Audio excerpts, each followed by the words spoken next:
Story, Chapter 1. The Old Man and His Luck.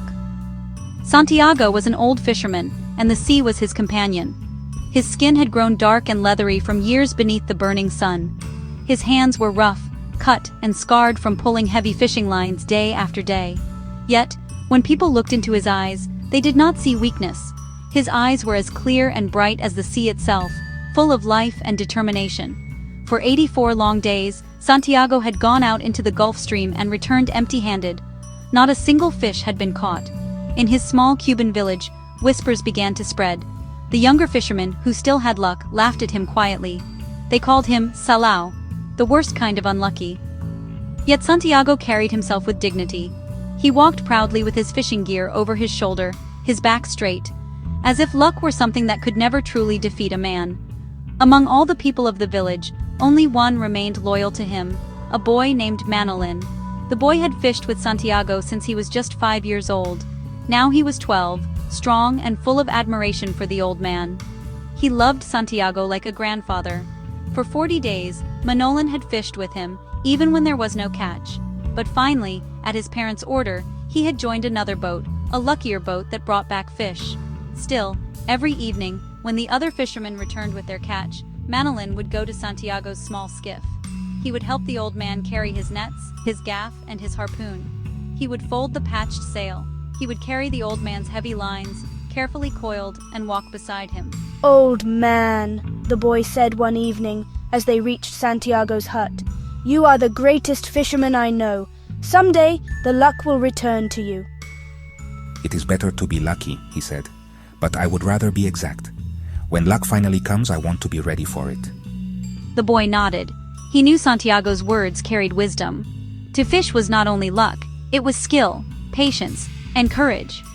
The hut where Santiago lived was small, made of faded palm leaves. Inside, it was almost bare. On the walls hung only 2 pictures. There was a bed made of newspapers, a single blanket, a wooden table, and 1 chair. There were no luxuries, no decorations, no treasures, except the tools of a fisherman. Yet Santiago never complained. He had lived his whole life with the sea, and that was enough. That evening, the boy sat with him outside the hut. They shared a simple meal of black beans, rice, and a little fried fish. The boy had brought it as a gift from his own home. Santiago ate slowly, gratefully, for food was energy, and tomorrow he would need it. "Tell me about baseball," Santiago said suddenly. Baseball was one of the old man's greatest loves. "How are the Yankees playing this season?" Santiago's eyes lit up. "Yes, DiMaggio. He is my champion too. He played even when he had pain in his heel. Yet he never gave up. That is real courage. Pain does not matter to a man." The boy grinned. "But you are stronger than DiMaggio, old man. You have the sea." The old man laughed, a soft, tired laugh. "Perhaps, but baseball has its battles and the sea has its own." The evening grew darker. A warm breeze carried the smell of salt from the sea. The sound of waves reached their ears, steady and calming. Santiago leaned back against the wall of his hut, his face peaceful. "Tomorrow is the 85th day," he said. "That is a lucky number. I will go far out, farther than the others dare to go. Maybe too far, but I must find the big fish." The boy looked at him with admiration. "I wish I could go with you." "You have your boat," Santiago said gently, "but you are always with me in spirit." For a moment, silence fell between them. Santiago's thoughts drifted back to his youth. He had once been strong, a sailor on great ships. He had traveled to Africa, and on the golden beaches at night he had seen lions, young lions running and playing like children.